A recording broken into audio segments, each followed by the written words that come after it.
Well, Cameron, thank you so much for joining me here on Spirit Science Live. How are you doing today?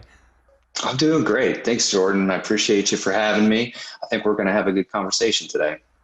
Definitely. I mean, we've got a lot to go through here, but for people who are listening in who've never perhaps heard of your work or heard of you before, introduce us to yourself. Like, what is, you do this thing called Hermit Radio, right? And tell us about it.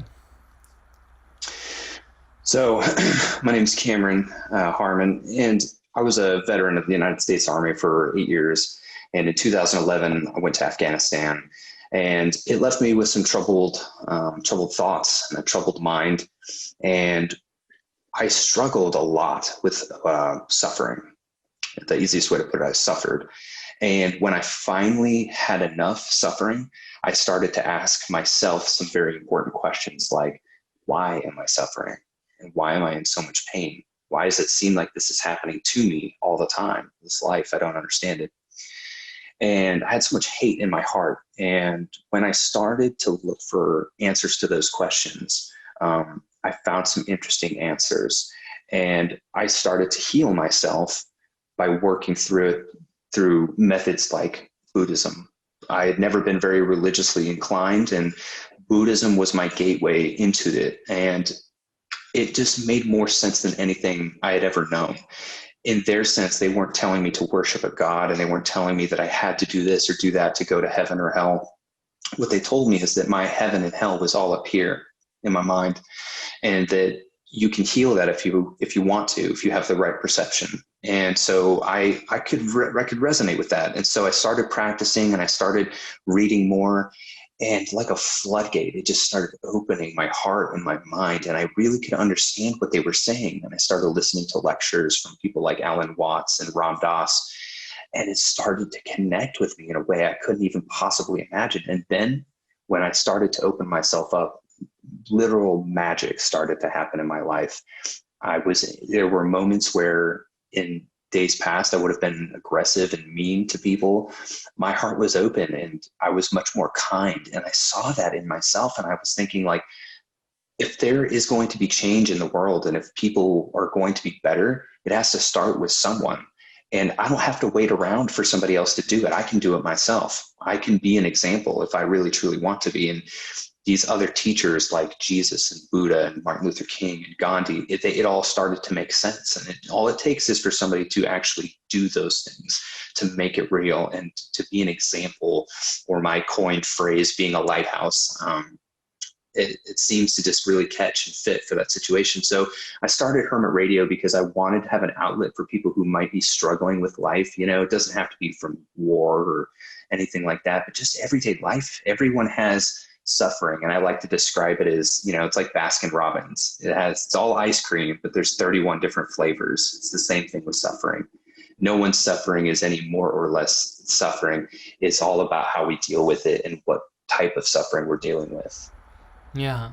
Wow. That was a really good introduction. It really lays the foundation here for a lot of conversation too. And I really love that you spoke to, just like the shifting, like the asking, I think, is the first thing, like the asking you shall receive, like asking yourself these big questions that leads to the change, and then embodying it yourself, of like not waiting for someone else to come and do it for you, kind of thing. And I really have found and come to a lot of the same realizations and feelings and experiences in my life too, because there's so much of that, of just like, well, I'll just behave however I want because Jesus is going to come and save me, or this guy's, some big, the Illuminati have to fall in order for the world to be better, right? And it's like that way of thinking just keeps us so little, and so, living from a reduced level of consciousness, really.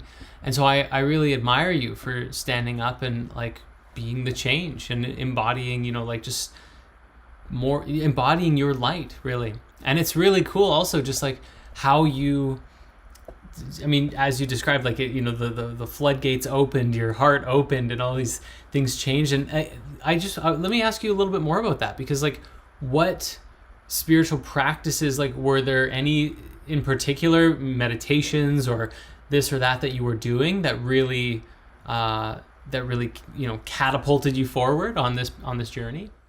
Yes. I would say, the first and probably most obvious one for many people is meditation. And I struggled with meditation at first because I had a hard time with sitting still and closing my eyes for so long because I was worried that somebody would try to hurt me while my eyes were closed. And what that taught me was that I was afraid.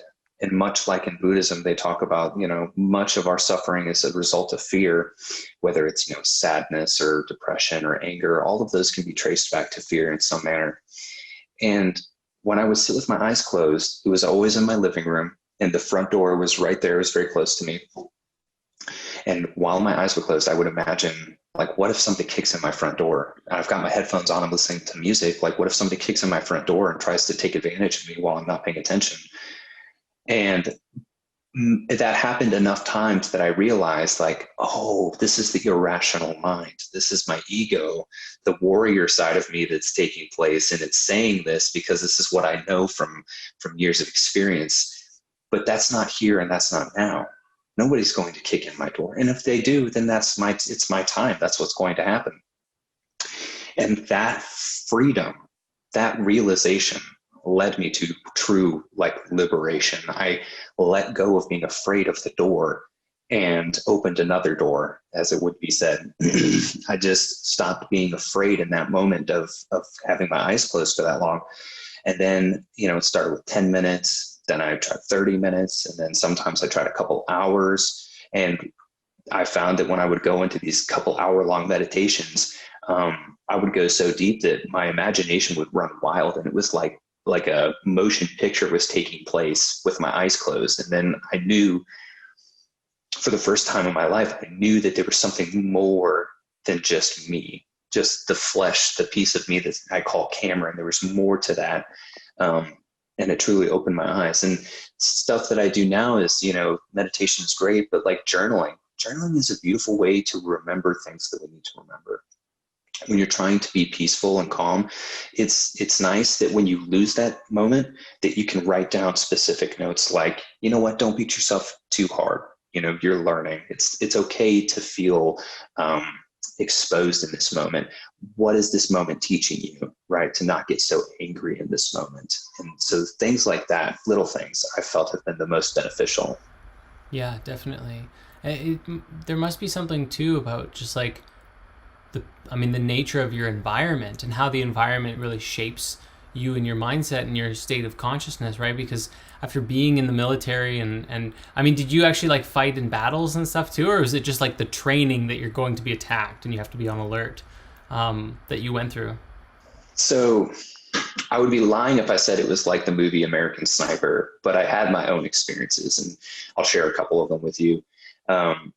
Towards the end of my deployment, the time when you think that nothing is going to happen because you're about to go home, my truck actually ran over an IED, what's called an improvised explosive device. So it's a bomb that's put in the road, and it was a pretty big one. And it lifted this huge truck that I'm in. This truck is, easily a couple tons, lifted it off the ground, and everybody inside was just rattling around, and it's terrible. And the way that I like to describe it to people is, imagine being in a car going, a decent speed, and then you get into a head-on collision with the other car going the same speed, but you don't see it coming.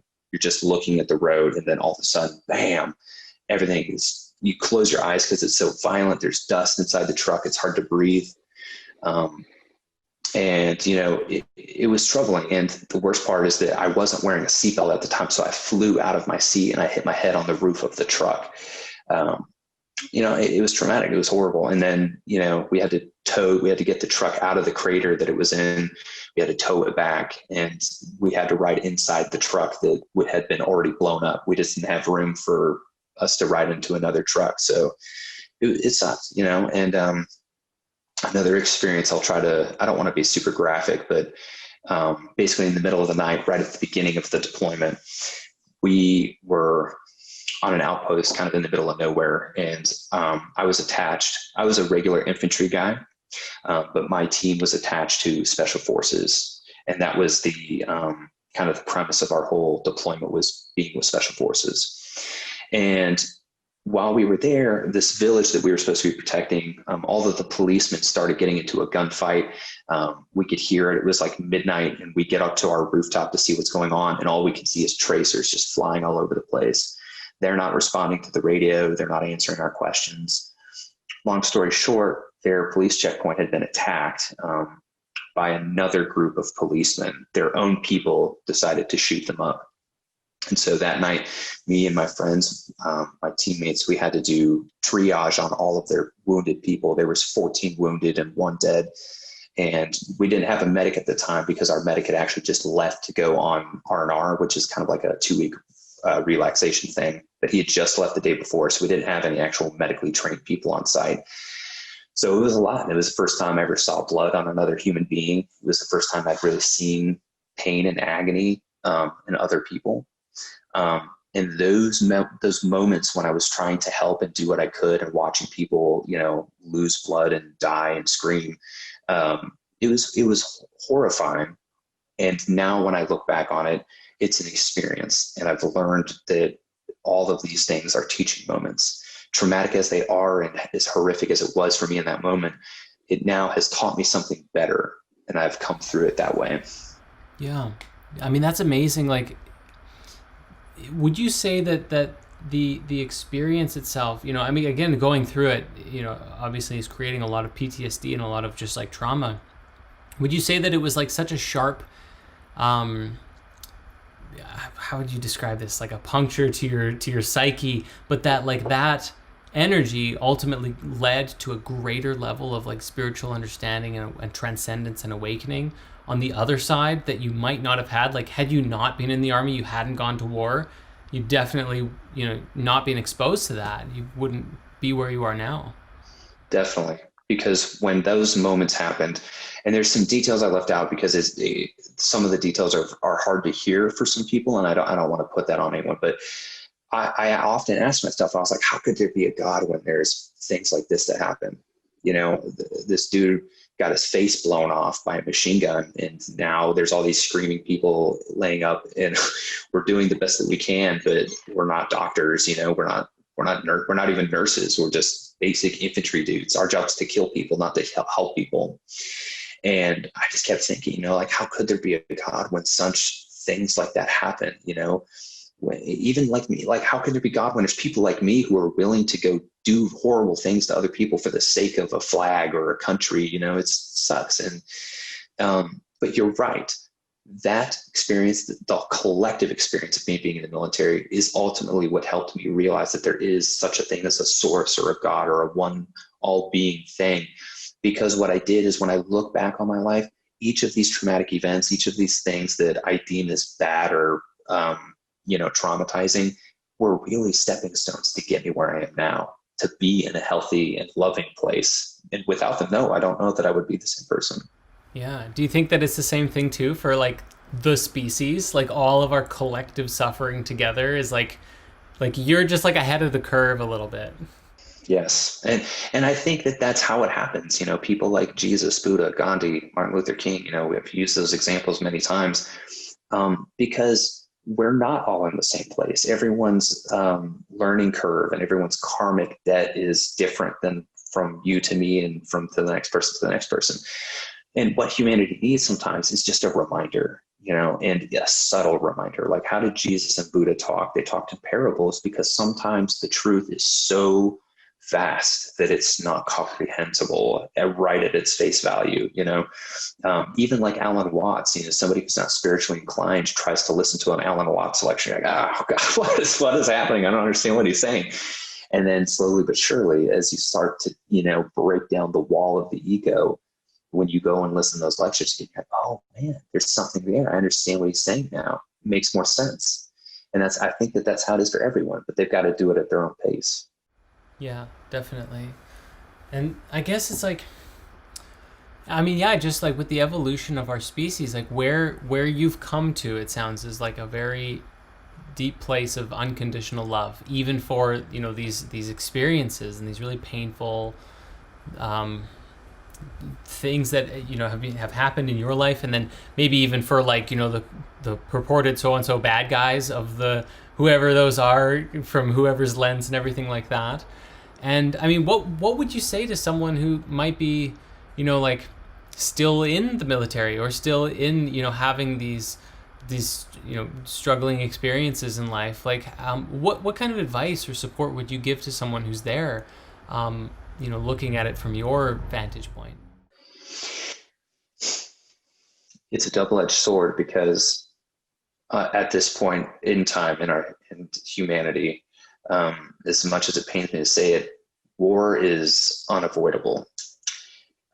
Humanity needs to move further in consciousness before it can get to a place where we don't need war anymore. And that's why we don't run around and tell everyone like, hey, you're God and so am I, and this is what spirituality is and all this, because it would fracture people's minds and maybe even push them farther away from the truth.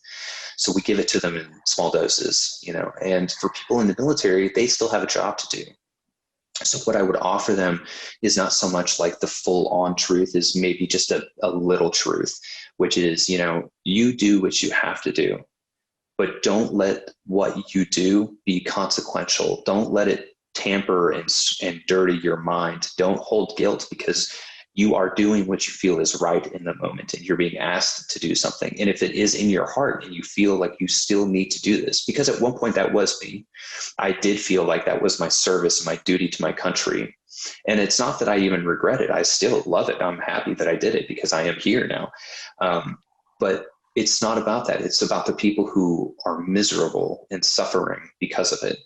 They need to understand, much like the samurai learned from Zen, killing at some points necessary, because it's not about what we want to do, right? Like you can't take one soldier in the US Army right now and give him all of this wisdom and knowledge and be like, all right, now run with it and tell me what you want to do. He would get thrown out. He would get chastised and made fun of. Nobody would understand him.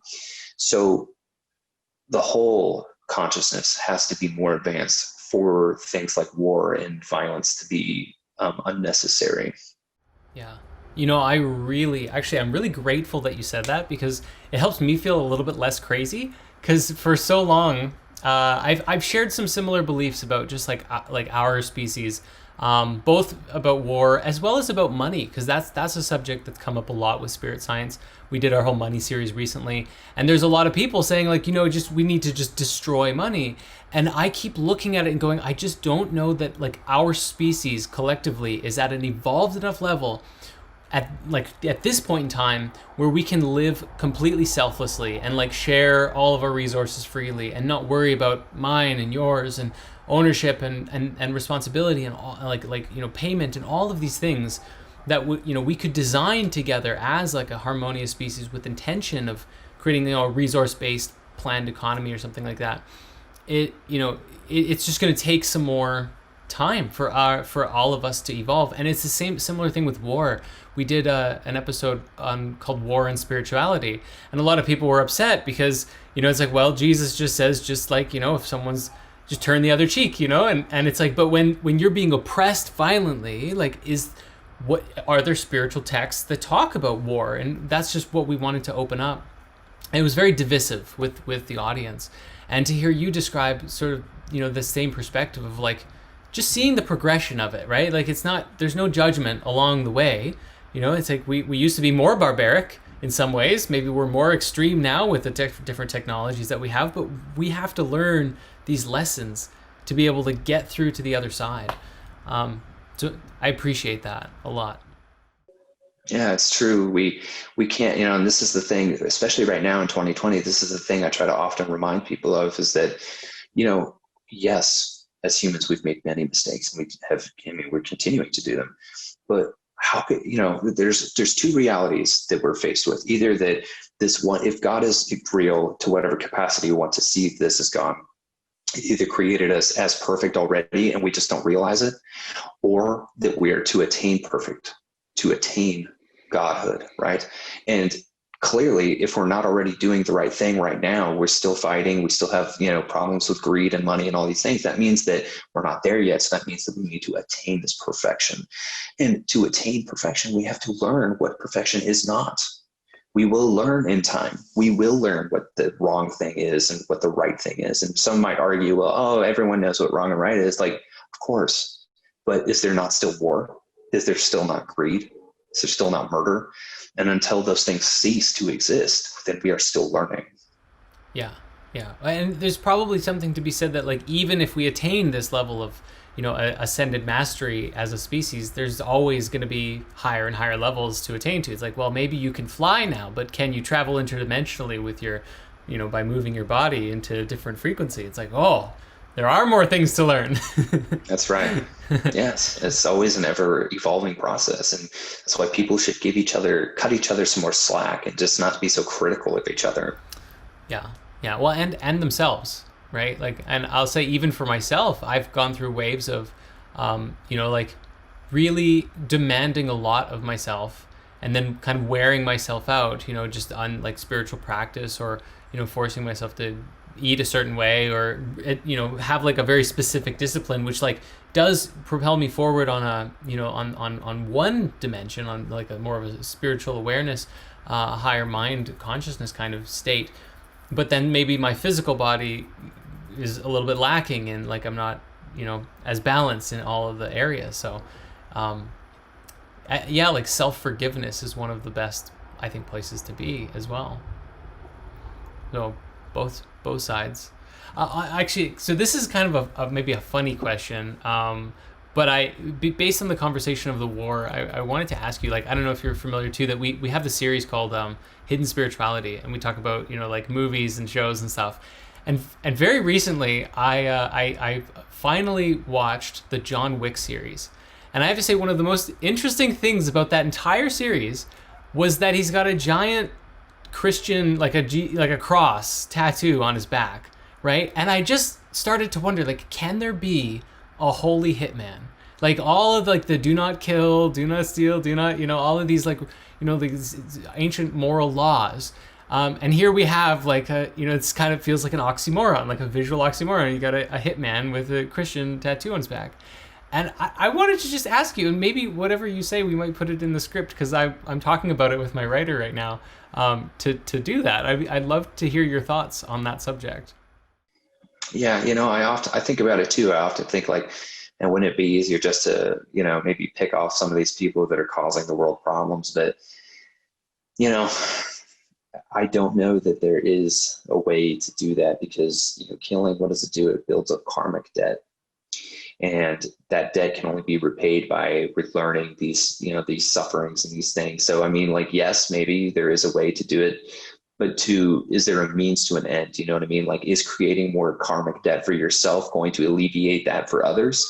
Because ultimately, if we are all the same and all part of one consciousness, are you tampering with what is supposed to be?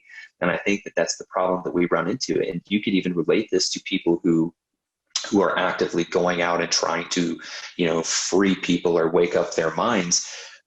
Who's to say that they're not interfering with what is already supposed to be? Yeah, that's very interesting. Well, it's like there's a few references now in my head, but yeah, like I mean, even just Jesus, of like taking on all of the sins of mankind, right, and like taking that onto himself. Maybe there's a similar thing there of like, you're for the holy hitman, he's just like, I'll take your karma and your karma and your karma by sending them into the afterlife and building it up for himself. I never thought about that. That's funny. I like that. Yeah. Yeah. But I appreciate the wisdom that you bring to the table with a lot of these different kinds of subjects. Like, it's really cool. How long have you been doing your podcast for? Like, when did all this happen for you? Probably I started feeling changes probably about 2 years ago. And then a year ago is when I made the podcast. It's funny because if you listen to my podcast there, I do an interview with I'm from Nashville, a local news reporter, and him and I were talking, and he was asking about the changes that I've made. And he goes, so how are you doing this? And he was like, are you seeing counselors or going to therapy? And I was like, no. As a matter of fact, I'm not. I'm doing it on my own. And he goes, how are you doing that on your own? And, I don't really know how to explain it. There's times, and in my podcast, I'm not even shy to say it. Sometimes I just start talking and it kind of just comes out of me. And it's like I'm just a finely tuned receptacle for the divine to flow through me. I try not to take credit for it because I don't know that it's 100% me and my ego identity is Cameron doing it or something else. But I've just opened myself up enough to it and trusted and believed in it enough that it has given me this wisdom and this guidance. And I mean, every day, as long as I'm open to it, it seems like, several times a day. And that's why I like to journal, because I'll get like little snippets of wisdom and I'll just be sitting there pondering and like, oh, that's good. And I'll write it down in my little journal and keep it for maybe some future stuff. Yeah. Wow. And did you say that you're in Asheville as well? That's great. I love Asheville. I have some friends there. Maybe we can connect later about if we have mutual friends. That'd be really cool. Yeah. So, I mean, there's a lot there. I mean, one of the things that we had written down here of like things to discuss, was power of meditation. We talked about that a little bit, but like, do you have specific practices right now that are helping you accelerate too, in the like specific breathing techniques or specific, yogic paths or anything like that you practice for meditation? And it's funny. I know that there's so many out there, but I've kind of just stuck to what's worked, and it's kind of my own flavor or my own brand, really. And what I do is when I meditate, I get nice and comfortable and I sit and I close my eyes. And what I think about is I imagine myself as my highest self. And I think about like, what does that look like for me? What does my highest self look like? And how do I get there? And that's kind of where I start. But before I even get started with visualization, I start to think and feel about being still. And I can feel my heartbeat, and I just let my heartbeat kind of come down. And then I get to a point where it's kind of like a comfortable stillness, where I'm just so still that I feel like totally in bliss. And then when I'm in that comfortable spot, I go to a place in my mind's eye where I imagine myself kind of just sitting there. And then when I'm ready, I imagine being in an elevator, and I always hit 10 because it's just something that I've picked out for myself, but I hit 10 and this elevator shoots off into space. And then that's where I go. And I just kind of imagine myself sitting in space, and I just let whatever happens happen. And to be 100% truthful, there's sometimes where amazing, incredible things come to me, and I'll even share one of those things. So just for people listening, just to take this for a grain of salt, this is in my mind's eye. So that means that it is my imagination. So take that for what you will. But there was a time when I was so deep in meditation that I recall being in a really beautiful place, and there was a little stream, and I was there by myself.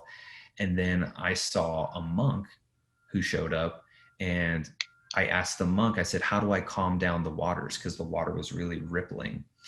I said, how do I calm down the water? And he looked at the water and he said, drop a stone in it. So I did. And he said, you see the ripples? And I said, yes. And he said, that's your mind.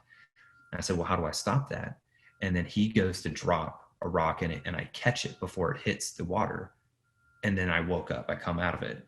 But even though I saw it like in my mind's eye, I came out of it with a feeling in my heart. And that feeling was, you stop it by catching it before it's even released, right? So what does the stone represent? The stone represents the negativity, or the, what you can throw out into the world, as we say, like vibration. So a negative vibration, or even words, whatever it is, if you can stop yourself from letting it go, hitting the water, which is your mind, right? Stopping these things from getting to your mind is the key. That's how you stop them. That's how you stop creating ripples in your mind, which then leads to ripples in your life and vibrations out into the world. So it's really about mastering and fine-tuning your mind and in your heart. So that's kind of what I focus on. I know it's a little hokey, but I mean, that's what's worked for me. I don't think that's hokey at all. I love that story. I mean, that's a great parable. Like, can we use that in a Patch parable? Yeah, absolutely. That'd be cool. Yeah, we can. Yeah, okay. We'll touch base about that. But I wanted to ask you about that too now, of like, when things like that happen, even you prefaced at the beginning, this is all just in your imagination.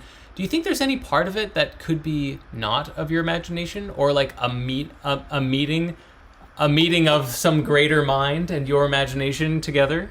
I do. Now that's me personally. I like to preface that because I don't want people to have any kind of, thought or feeling about me when I say things like that, because sometimes they can appear mystical, and to somebody who's not ready for that, it could sound like a lot. And I don't want to sound like a liar, but yeah, in my mind, that is very real. And that seems like almost like an out of body experience. And I just go with it. Whatever it is, I always feel like it's either one of two things. It either really is like an out of body experience and I go somewhere in my mind's eye, or it is my brain or my mind trying to tell me something in a way that I would understand it, right? So for me, that story was a way that I could understand it, because like, what does the monk represent? The monk represents peace and what I'm trying to be like. The water is a really good analogy for the mind, and the rock hitting the water, that's a beautiful, really simple way of understanding what kind of distortion can come from the rock hitting the water. So, either way, I just try not to, I like the thought and feeling of no mind. I try not to give it too much credit, because it takes away from whatever it is it's trying to teach me. Oh, that's a really good point too. Yeah, I like that. That like, I had a thought I wanted to respond with, but then at the very end, you like kind of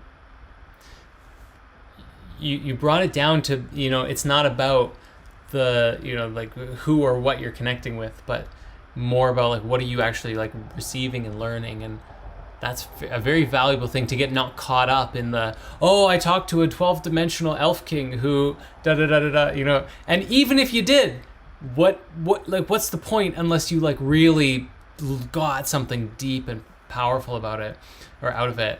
And it's interesting too, like, because on that subject alone, of meeting 12th dimensional elf kings and what have you, it's interesting because for people who have had mystical experiences of some kind, whether it's just really intense dreams or meditations, or like psychedelic experiences and stuff like that, it often is this like, there's this knowing that seems to come in with so many people of like, no, I know definitively that this was not just some, drumming up of my subconscious. And sometimes it's like there was a very clear delineation. This was from within me, and that was not. Like this clear awareness. But for people who are, for lack of a better word, uninitiated into the mysteries, or have not had these kinds of experiences, I think that it does sound kind of, hokey and whatnot, because it's just like, no, it's all in your head, until you actually have that experience. And you're like, oh, telepathy might be real. Like it's so maybe that's part of really this dividing line of like humanity, kind of part of our evolution is like, it's, we're turning on our psychic receptors as a species, but like we've got little pockets of people who are all on, or have some level of turning on, and then a lot of people who are turned off still, who are still waking up, are still having that awakening. And it's just a matter of like just generational changes over the next 10, 20, 50, 100 years plus maybe. And it's all part of the thing. And I think like even with technology, I don't know if you're like super interested or following like kind of technological trends and everything like that, but with Elon Musk's Neuralink and this whole thing, it seems as though even if we don't like, if we don't get there consciously, the technology is going to give us this sort of mental telepathy anyways, for those who choose to participate with it anyways, to be able to like send thoughts, send feelings digitally to each other, as long as you have the little receptors, which is both a scary thought because of all the conspiracies around it, as well as a very exciting thought because it's like, oh, that feels like just like getting help in that direction. Although I'm not sure if we need it, if we also just as a species, embraced the mystical aspects of society and life. So yeah, there's a lot. I don't know. There's a lot there. Yeah. Yeah, I agree. My only thing with it, and again, I try not to, again, no mind. I like to no mind these situations, but in this case, for sake of conversation, it's much like what I was saying about killing. if you become, Elon Musk, or not Elon Musk, John Wick of spirituality, and just start whacking these dudes that are evil and building up your own karmic debt, you might be taking something away from someone. I believe that technology like that is also capable of doing that, is taking something away from us. But we also have never experienced anything like that. So who knows? I mean, maybe that is what we need as a boost. But, it's like you said, I think I believe that we are fully capable of doing it already. We just don't know how yet. And if we spent more time learning and teaching these things, we can't even get normal people to get out of their ego and realize that that's not who they think they are. So, we got to overcome that first, and then we can maybe start making some headway on all these other things. But I think it's going to be in time. We know that it's real. I mean, at least you and I know it's real, and people listening to this probably know it's real. Or think we're crazy. Yeah, which is a hard one to handle. But again, no mind, so I just don't pay attention to it. But at some point, something is going to have to give, and it's either going to happen forcibly, because look at the world right now, right? By a lot of people's standards, the world's on fire. Is it on fire, or is it healing? Healing is painful. All healing is painful. And how do you take something like coal and turn it into diamond? You use immense pressure, lots of force, and it polishes this thing like coal into a diamond. And that's what we're experiencing right now. And it's not the first time, it won't be the last time. But each time it's happening, it's kind of just like nature or the universe's way of kind of like pushing the birds out of the nest. Like, all right, you got to learn to fly at some point. So this may or may not be painful, but you're going to get it one of these times. So that's what we're experiencing right now. And people are waking up to some degree, and we can see that, just look at your channel and look at the people that are watching and listening. It's growing. More and more people are interested. More and more people are taking back their true nature and stepping into what I call the unlimited. They're realizing that there's much more than just this fleshy exterior, and that they're, 9-to-5 job that they're working, and, the sad amount of money they're making. There's more. And there's a lot more when they step into it. Yeah. There was a line discussing that I remember from the Flower of Life books that were discussing the some specific ancient Egyptian hieroglyphs that had, it's like I think it was near some writing near the area of. There's like a sacred temple that you're not supposed to be able to get pictures of, but they're all over the internet now, of like what appears to be, helicopters and tanks and cars and planes and all these things that are like carved so long ago.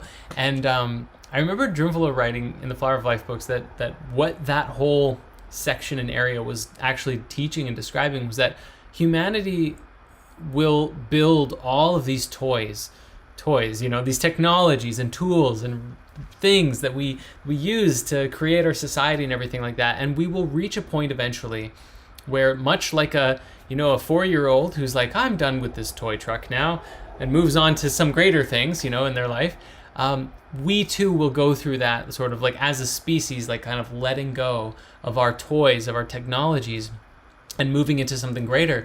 And so like all of this, like the conversation of like integration with technology and VR and how more and more advanced our society becomes, like it's still just, I think just like a very minuscule amount of, like, no matter what we create technologically, biologically, we're still far more capable. But maybe all of those things, whether it's cars or planes or VR or phones or whatever, like all of this is just teaching us like those, like these valuable early, childhood like skills, but on a species wide level, to help us get to that point where we can fully step into something else. And maybe it is even like a finding peace kind of thing, like, like with enough technological integration, it's like people are more and more connected, but there's still a lot of boundary lines between people connecting emotionally, people connecting on deeper levels, because there's a lot of dividing lines between ideologies. But if we can get to a point where maybe those can just break down a little bit, there can be more communication, more connection, more awareness that we're all one, maybe we can, maybe in that way the technology can be that springboard, that boost, or that helpful thing to get us to that point where people start pioneering, new awareness on the mystic spirituality, and where does your consciousness go when you dream, when you take DMT, when you die, and can we consciously go there? Can we do that, right? Maybe it's all part of, like, I like what you're saying too about no mind. Just like, it's kind of just like you follow your heart, you live your life as best as you can, and we're watching, we're attentive, we're aware, we're participating, but it's not like, oh my God, we have to do something right now, like this urgent kind of like upset feeling, because that just puts you into a state where you're less able to help and serve in all the ways that you possibly can. Yeah, most definitely. And what all of that does is it creates fear and it creates anxiety. Like even something so subtle as like, what am I going to have for dinner tonight can cause you anxiety if you don't know how to deal with that. And so, something that I had to learn, especially like right at the beginning of the pandemic and being in quarantine, I was left alone with my thoughts, all day for weeks and weeks and weeks. And even then I thought I was real spiritually inclined, and that whole experience showed me how far away I still was, and I'm grateful for it. But it was scary then, and something I learned to do was this thing, of letting go and really actually letting go. And anytime I felt something enter my mind that it didn't serve, I just closed my eyes and I really thought, like, I'm letting this go. No mind. I don't want this. I don't want to think about this. It's not serving me. And that works for an extent, because what you don't want to do is just completely ignore or neglect things. But what you can do is maybe save it for another time and come back to it. Or I can't take credit for this, but Aaron Dowdy said this the other day, and it was really good. And you can't heal it if you don't feel it. So you don't need to handle it right now, but come back to it and make sure that you feel what it is, what's got you down or sad or angry. Make sure you experience it, because when you do, you'll find, as long as you're perceptually aware, you'll find that there's a lesson in there for you to learn about something. Just like this whole situation, this whole year has been a real life, test of all of that. And it showed us how far away from peace we are, but it also is showing us how to get back there. And, it's like what I wrote this down the other day, and this is a thought I had, I was thinking about the Garden of Eden and the Adam and Eve story. And, there's been so many different thoughts and feelings about what that actually is. Is it, like a hidden message or whatever? What I think and what I've done for myself, again, just as my own peace sake, is that, like, I like to think of it as that it's really about knowledge. Knowledge is really what does us in. It's super helpful and beneficial, because knowledge is what is, of godhood, because that's why we weren't supposed to have it. But it's done us down because we didn't know how to use it. And we have things like self-doubt and fear, right? Like, here's a real good life example of this, right? What happens when we get hurt or we're sick or something? We start to panic, and then we go on our phones and go to WebMD and we try to look up our symptoms to see, like, well, am I dying of cancer? Do I have a brain tumor? What is it? And it might not even be anything that serious. It's something so small and insignificant, but your brain makes it so much worse than it actually is, because of our knowledge. Because as you've grown up, you've learned things like, what a tumor is, what cancer is. And that's not to say that we shouldn't know that, but we don't know how to discern from those things. Anytime we feel pain, we automatically assume it's the worst thing possible that can happen to us. And that is the problem with knowledge, is that we as humans are just not, put technology aside, we don't know how to handle knowledge as good as we'd like to think. For all the smart people and scientists we have in the world, there's a lot out there, and we haven't completely understood it all. We don't have a necessary understanding of the mind. So you have this finely tuned computer, and all the software in it is kind of just way ahead of us, and we don't fully understand it. And that's kind of where I think we are. I think that that's where our focus should be, is figuring out the mind. And we are. There's scientists and therapists that are getting better, and they're bringing kind of spirituality and science together. And I think that's good. I think that's the direction we need to go. Yeah. You talked a lot about knowledge. I was wondering if you might be able to share your thoughts on, then maybe on the opposite side of the spectrum, what is wisdom? So I think that there's knowledge, which is, like the laws and all of the things of the universe and nature. And then there are things that are, I would say, divinely given to us, or maybe even guided to us, much like what we were talking about earlier with me. Sometimes I say things, and like in my podcast, and I go back and listen to it, I'm like, I don't think I was the one saying that. Like, I don't remember saying that. So it's like somebody else is driving and I'm just a passenger looking out the window while it's all happening. And for a lot of people, I think that that's the same thing. You know, like, I don't know if you're familiar with the book of Urantia, but that's a real good one. That's a real brain melter. But, you know, if you think about like in that book, they refer to the thought dweller or the thought adjuster.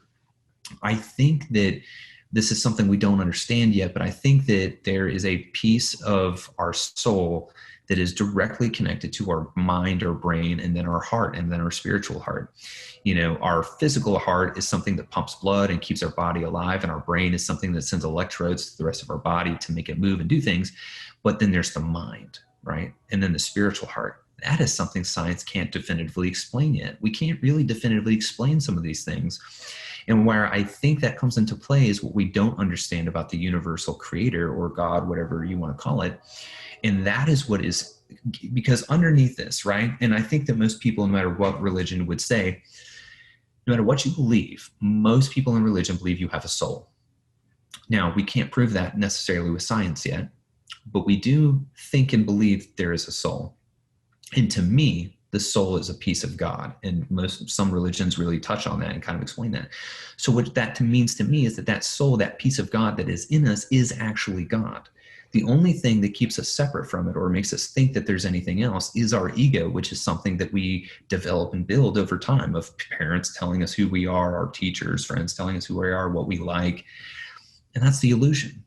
Underneath, we're all the same, you know, like what would it look like if we didn't have any of those outside influences and we all grew up and lived in the same commune and were taught the same things and, you know, developed without any social influence or guidance? I think we would be looking at a very different, interesting place. And I think these places that you're talking about, like ancient Egypt and ancient Hindu, Atlantis, Lemuria, I think this is what they knew. I think that's the secret, quote unquote, the taboo that they knew, is who we truly are underneath.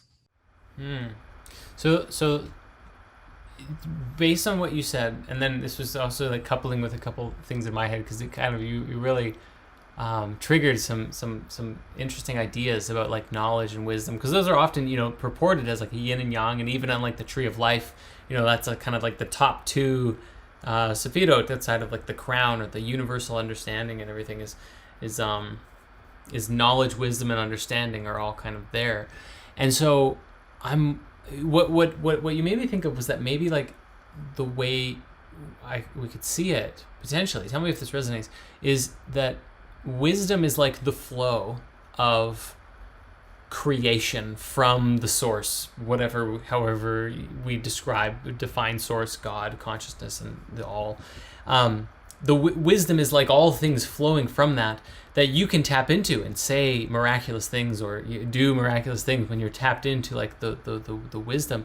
But when you stop and you actually try to like analyze the information in, like, you know, the wisdom created the universe, and like let's actually analyze the universe, now we're getting into knowledge, like understanding like how things work in a more of a practical or a mathematical formulaic way. But we you know, have to also see that it's a part of a continuity. Like gravity does not exist in isolation. You know, the laws of physics do not exist by themselves. And when you trace them all back to their origin, they all, you know, emerge from a singular idea, or a, you know, as the Hermetics would say, like a thought within the mind of God or something like that. I mean, how does that idea resonate to you? Yeah, I think that it's true. And I think that right now in 2020, our perception is what creates reality, but that's not the real reality. I think that what we're experiencing is a direct result of amnesia and confusion of who we think we are, but we're not, which has guided us in our, you know, a wrong way. But again, you know, it's all part of the plan. So it's not necessarily wrong. It's just that maybe we were there already, and then we kind of forgot ourselves along the way. And now we're in the rebound of kind of getting back to that place. So that's kind of how I see that situation. But what I think is that our selves, you know, it's like the Akashic record, right?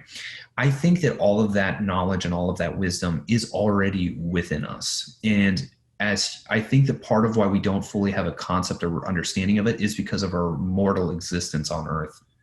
It probably, is probably too much for us to handle all at once, without some type of like leveling up, you might even say, or like stepping up into, we hear that term downloads a lot lately, especially within the last couple of years. We hear the term downloads. And I think that that is probably true and probably almost necessary. I think that our way of being and thinking, I mean, we're still basically cavemen, as much as like we'd like to think we're evolved and stuff, the reality is there's probably ETs that can travel to and from galaxies in nanoseconds, and we're still trying to shoot metal up into space, so I mean, we're not as advanced as we like to think we are, and anybody that argues with that is talking from an egotistical perspective.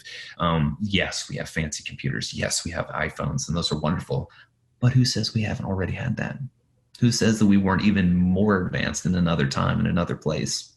And that's a topic for another conversation. But I think that what is better than all of that is what lies in the Akashic record, and which has been yet to really fully understand. But we do know that people can tap into it. People have written books about it. People have had documentaries on it. We know that that exists, and what that seems to be is almost like this, a spiritual realm for the Library of Alexandria. And who's to say the Library of Alexandria wasn't a physical place where the two met? Like maybe the Library of Alexandria was a place where people could astrally project into the Akashic record to attain more knowledge and wisdom. But what we do know is that it seems to be that only certain bits of information are required at certain points in time, right? If we were able to just go to the Akashic record, and there would have been people who would have done it already and attained all the knowledge and shared it with everyone.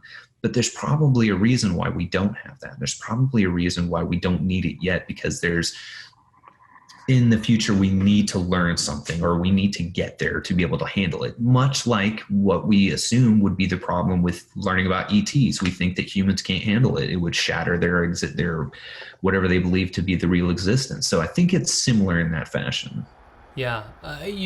What you just also reminded me of too is like, I think there's a challenge between not being able to clearly, properly identify what is authentic information, right? Because And maybe all of it is, but from the basis of like, there's people who, channelers go to the Akashic records, and they get this whole book. The Urantia book is a good example, right? And the history of humanity, according to the Urantia book, is a very, very interesting rendition. But then you go over here to a different channeler and a different experience, or a different story, and you get an entirely different telling, like the raw material, the law of one raw material, there's very different perspectives.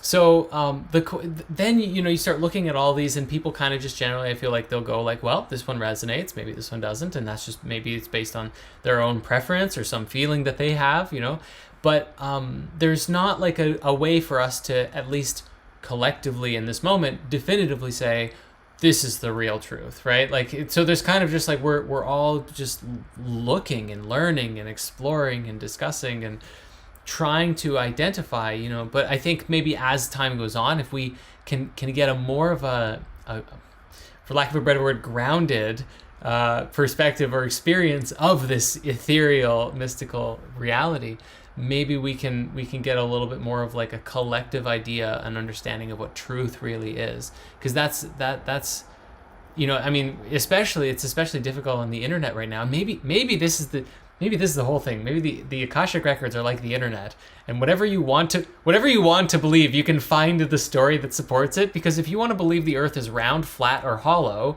the answer on the internet is undoubtedly yes, and all of the other perspectives are wrong, depending on who you ask. Right?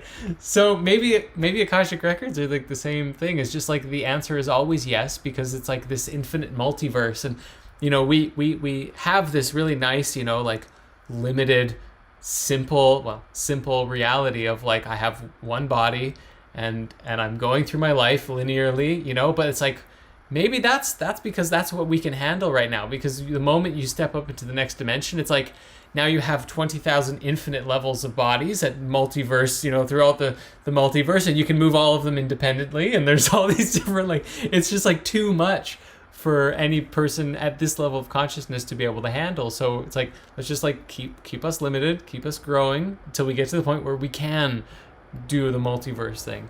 which That's would be right. fun. Yeah. And think about that. We can't even handle, right? We can't even handle ourselves right now. Think about how many people are greedy and are corrupt and committing murder and, starting wars for the sake of money. And, we couldn't handle all that. We couldn't handle all that responsibility. So often, and it's funny, if you look at any of these, channelings or these books, they talk about that. They say Earth is a training ground. It's to learn how to be that. And the karma is almost, it's like real debt. You got to pay off your debt before you can be free. And what does freedom mean? Freedom means that you understand, right? Like, what did Buddha do? Buddha attained liberation from the mind. He attained the ability to end all suffering. And what is suffering? Because you have to look at that, right? Some people don't understand what Buddhist teachings are trying to tell you, but what they're really trying to tell you is that your mind is producing all of the suffering you're feeling on earth. And what does Jesus say? Or, well, not Jesus. I think he does say it. I can't remember if he says it actually in the Bible or in the Urantia book, but being in the earth, but not of the earth, right? And that's why, think about past lives, right? Reincarnation. If that exists, we don't remember. And if we don't remember, there's a reason we don't remember. And who's to say that the reason we don't remember is that would also shatter the will of any person trying to do it? Because if you realize you lived a 1,000 different lives and you're going to keep living 1,000 different lives until you stop being a selfish asshole, pardon my French, but that might be too much, you'd be like, I don't know that people could handle that. That would be a lot. Now, for somebody that's more spiritually inclined, you see this, and then you start to realize oh, maybe this is true. Or maybe you get a vision, you start to feel something from past life. And then you start to understand, I get what I'm doing. And if you look at gurus and yogis from ancient India, this is something they talk about often. Because there's truth in it. And, what I find interesting about India and, the Hindus is that, there's good evidence that they are descendants of Lemuria. And what were we talking about with Lemuria? Lemuria being a very spiritual, advanced maybe technological or just spiritually advanced people. And that may have, washed down to them into what they believe now. And what I have found in my study and learning is that I kind of done a leapfrog from religions. I kind of went from Zen and Buddhism to going back to Christianity and kind of understanding that, and then found my way into Hinduism. And that's the one that really touched me kind of deeply, because I felt like what they were saying, there was truth. And it's not like I knew it up here, but I knew it in here in my heart. It was like this thing we were talking about, the knowing. That made more sense to me than many things. And if you look at ancient, Christianity, where does that go back to? Gnosticism. And if you look at Gnosticism and Hinduism, they're not that different. And then that also skirts the line of Buddhism, and a lot of people want to argue that, but that's fine. Just read the text and the scriptures and it'll make sense for you. But there's a common theme. Just like the flood thing, there's a common theme, which is that we come back, or that there's a lesson to be learned, and that we are trying to do something. And everyone wants to know that one question, right? What is my purpose? Well, what if your purpose is what you're already doing? You don't have to do anything. You don't have to look for your purpose because you're already experiencing it. And the moment that you realize that, it becomes easier for you to accomplish your quote unquote task, which is to become perfect. Because if you realize, as I have realized, everything around me is already perfect. The world is already perfect. Our conversation is already perfect. And there's nothing that needs to be done to change it. There will be people who will try, right? Gandhi, he tried. Martin Luther King, he tried. And that's not to say that people shouldn't, but people are going to do what they want to do. And that's just part of the perfection. That's part of the purpose, I guess, right? It's almost as if it's designed that way. The desire was placed in your heart for you to fulfill it. And oftentimes I think the genuine desires that really come from there are something that is loving or in service to the greater societal body in some way. And so it's almost like it's interesting. It's there's nothing to do, but everything to be. And when you are being, the doing just comes naturally.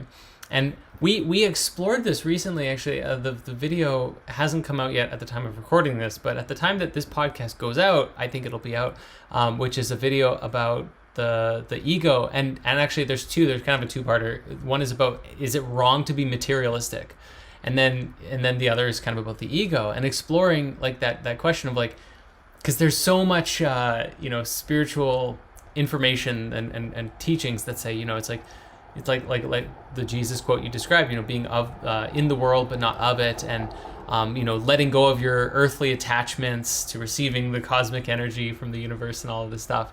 And it seems like there's this almost like, it's like a wave where we extend up, we let go of the earth, and through our meditations and our practices, you attain to a higher consciousness. But then there's also a bringing it back down to be able to share it and give it to people and be among the people, because otherwise, it's like the Buddhists all go up to the top of the mountain and they sit in solidarity and meditate forever.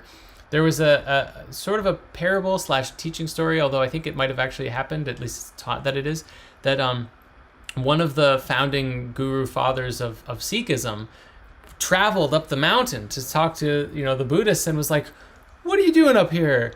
When you're meditating all the time, the society's not getting any better. You should be teaching, like talking, right? And there, it's like two very clearly different perspectives of like how to be spiritual. And I think that's the big lesson, is like there's many ways of practicing a spirituality, right? Whether it's more of isolation, more integrated in the world, and maybe the best thing is to try and find a balance, because whether we like it or not, like we couldn't be here without a material body, right? So being materialistic, like we are part material, at least during this incarnation. Like, of course, it's like, I have a soul, I'm not my body, is like the meditation, right? I'm not my mind.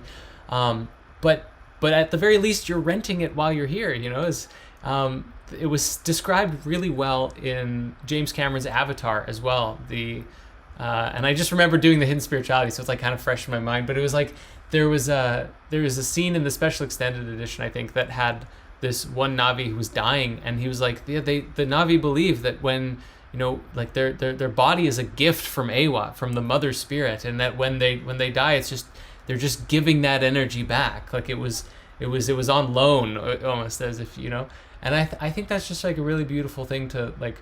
If we saw our bodies this way, we would probably take a lot better care of them, as if it's a gift, something sacred to treasure, and not just like just drink and party and do all the drugs and just get wasted or whatever. It's like maybe we can treat it with the reverence from which it came.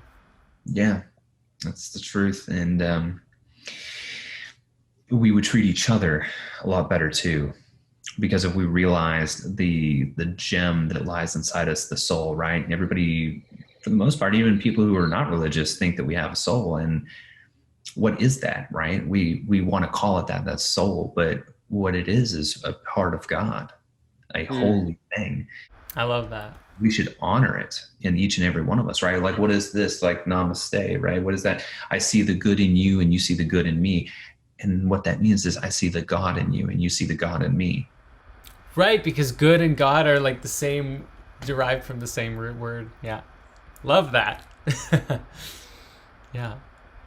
Oh man. Well, I mean, and that's like, that goes back to, and for anyone listening to, this is really funny. I mean, have you seen like the actual etymology of the like when you go to Etym Online and you look up the word good, it says God with a long O.